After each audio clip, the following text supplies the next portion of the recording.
So, ito na mga kabindo, no? So, hanap ng kwarto natin. So, ito na, tuturuan ko na kayo. So, bago natin nasaksak, no? Ito yung nasaksak nito. So, ito, hindi pa yan gigana. Yung power pa lang ang gumagana niyan kasi nasaksak ko lang. So, nakita nyo yan. Kung nakita nyo dyan yung may phone, may loss, may LAN 1, may LAN 2, may LAN 3, may LAN 4. Meron ding tel, meron ding USB, meron ding W-plan, meron ding WPS. So, ganyan mga ka, ano, pag walang fiber talaga, ito, fiber lang to. So, alam ko talaga sa fiber talaga, pag walang fiber yan, hindi yan gagana, lulos talaga yan. So, ito, lalagyan mo ng fiber, so, gagana yan. So, sa P2P, okay naman to sa P2P. Kaso, hindi yan kung ano lang talaga na pag nalagyan na ng ano ng fiber o P2P, malagyan nyo ng router dyan, gagana na talaga. Hindi yan gagana pag walang PPOA o license yan. So kailangan talaga natin ng license dyan. So ito yung power, pag nasira tong modem na to, itong power, itong power, iilaw din yung power, pero hindi na to gagana yung loss. Lalo na yung W-plan, hindi yan na yan nagagana. Ang power lang ang gagana niyan. Pero, once nga ito, masira talaga ng masira kasi matagal nang nagamit, sikanhan na pagbili nyo, itong power, ito lahat, susunugin niya lahat. Tsaka,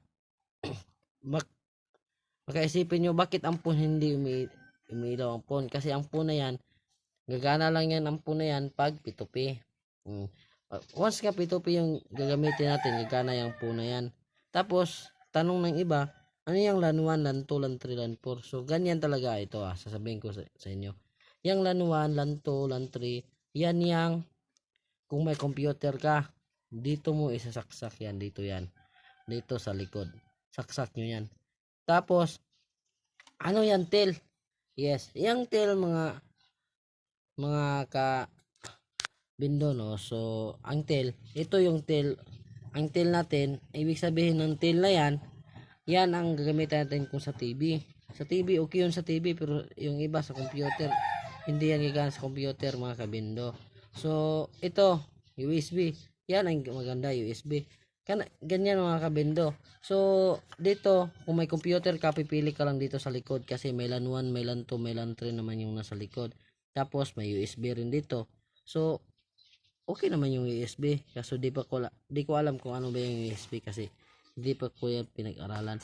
So ganyan mga kabindono. So kita nyo, red yung lumalabas sa loss kasi wala pang fiber. Kung gusto nyo na P2P, P2Phin nyo, okay lang yung P2P. Sa signal kasi sa internet, okay lang yung ano, ganun yan. Pero sa internet nila, hindi mo alam kung sa internet ba nila ay malakas. Pareho naman lahat ng signal, kaso meron kasing mahinang signal, maratin lang nasisira, ganyan, meron ganyan. Pero wag kayong mag-alala kasi mabait naman yung mga gumagawa nito. Kasi binibigyan kayo ng pre-install. Saan pa kayo niyan? Bibigyan kayo ng pre-install. So, ganyan lang mga kabindo, no? So, pag ano nyo, meron naman ritong paano kung na-hack yung password. Meron tayong reset dito. Meron tayong reset. Nakita nyo, kunti lang yung reset. Susukin mo lang yung reset dito, reset. Tapos may plan din dito.